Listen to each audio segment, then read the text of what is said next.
Alright, Shalom. This is Arya Yasharallah out of the Lion's Den.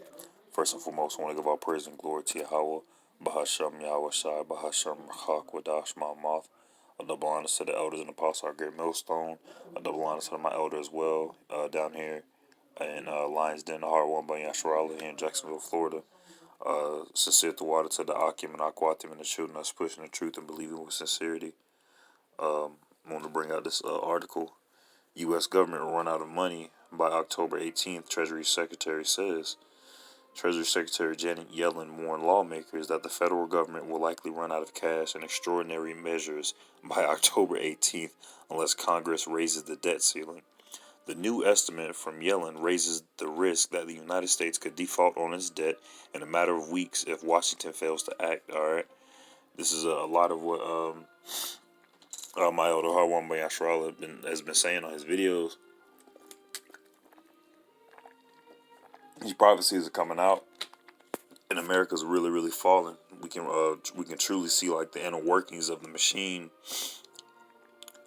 start to shut down. All right, it says a default will likely be catastrophic, tanking markets and the economy and delaying payments to millions of Americans. To see whose economy is strongest, and right now America's is weak. All right, that clay and metal mixed in together at the feet of the statue. It says and delaying Salakia and delaying payments to millions of Americans. It is uncertain whether we could continue to meet all the nation's commitments after that date. Yellen wrote in a letter adding the projection is based on estimated tax payments. So that means taxes could go up, gas prices could go up, hyperinflation is what that's going to lead to. Previously, the Treasury Department estimated it would run out of cash and accounting maneuvers at some point in October. The warning comes hours after Senate Republicans blocked a bill that would have suspended the debt limit. Yellen cautioned that the October 18th deadline is only an estimate because the federal government's cash flows are subject to unavoidable variability. She noted that the government's daily gross cash flow, excluding financing, averaged nearly $50 billion per day over the past year and has even exceeded $300 billion. It is important to remember that estimates regarding how long our remaining extraordinary measures and cash may last can unpredictably shift forward or backward, Yellen wrote. This uncertainty underscores the critical importance of not waiting to raise or suspend the debt limit. The full faith and credit of the United States should be put at risk. The people who have faith in the United States is really being put at risk because there's no power, there's no reason to have hope and faith into this place. All right, woe to them that go down to Egypt for help. All right, as it says in the scriptures. All right, I'm gonna finish the rest of this. Just this last part of the article. The risk is that Congress runs out of cash earlier than expected. Like my elder been saying, Harwan Bayasharallah, earlier than expected, just like October 1st, setting the stage for an accidental fault for a lot of false flag attacks.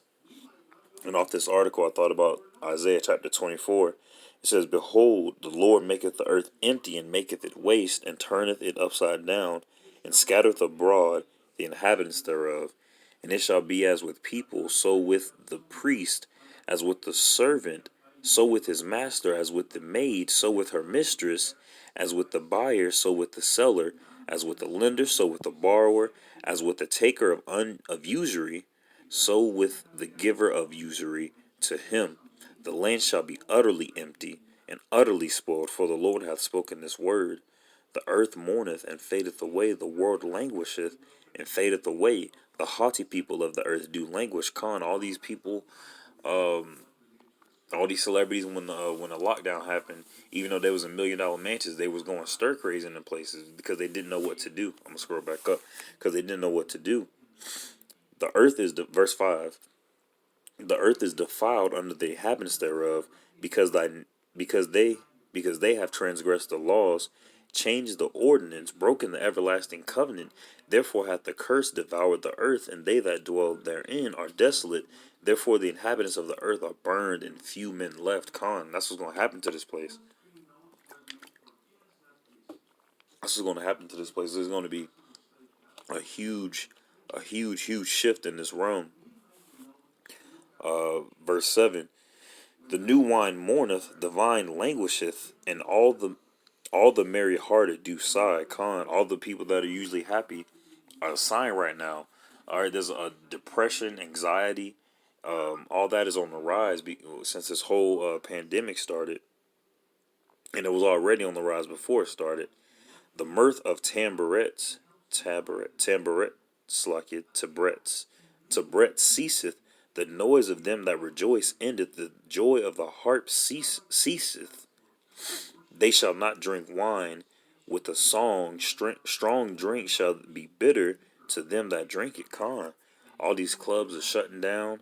All these companies are shutting down. People aren't going to have jobs anymore, even though there are a whole bunch of jobs out right now. All that's going to stop soon. All right, they're just going to start uh, trapping people, trying to trap people in their homes. Verse 10. The city of confusion is broken down. Babylon. Babylon means confusion, and this place is the daughter of Babylon. This place is just as confusing. Yeah, this place is just as confusing. Verse 11. There is a crying for wine in the streets. All joy is darkened. The mirth of the land is gone. The American spirit, that home, land of the free, home of the brave type spirit, come here and do anything type of spirit is gone. All right, the only thing in the streets of America is bloodshed from the people of Israel, the so-called Negroes, Latinos, and Native Americans by the hands of Esau, the Edomites, the people who rule this world right now. That's all that's in the street. His skirt is being lifted up. Everyone sees him for the devil that he is. Everyone's aware of his lies. Everyone is aware of his tricks. And right now, he's just continuing to play his part. So that way, he's established as the wicked right now, but no one knows who the righteous are. And Yahweh Yahushua is finna raise the standard and show who the righteous is. Going with, we're at verse 12. In the city is left desolation, and the gate is smitten with destruction. When thus it shall be in the midst of the land among the people, there shall be as the shaking of an olive tree, and as the gleaning of grapes when the vintage is done. So I'm gonna stop right there, and in this with call Halayim La Yahweh Ba'Shem Yahushai Ba'Hashem Ha Rakha Kodash Ma'amath. I pray this was edifying. Shalom.